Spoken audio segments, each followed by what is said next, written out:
আমাদের এই ছাগলটা হচ্ছে অল্প কয়েকদিনের মধ্যে মা হবে। আমরা একটু দেখানোর চেষ্টা করতেছি, দেখুন। মোটামুটি 5 মাস চলতেছে এখন।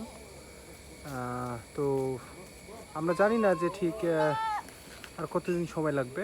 তো সবাই আমাদের এই ছাগলটার জন্য প্রার্থনা করবেন, কারণ এই ছাগলটাই হবে আমাদের খামারের প্রথম মা ছাগল। আরও আছে, বড় বড় আছে। তো আমাদের এই খামার শুরু করার পরে বলা যায় যে এই ছাগলটাই সর্বপ্রথম প্রেগনেন্ট হয়।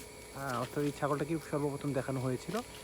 তো আমরা আশাবাদী হয়তো আর 1 মাসের মধ্যেই, অর্থাৎ হয়তো অল্প কিছুদিনের মধ্যে আমরা এই ছাগলটা মা হবে আর কি, এবং আমাদের পরিবারে নতুন অতিথি আসবে।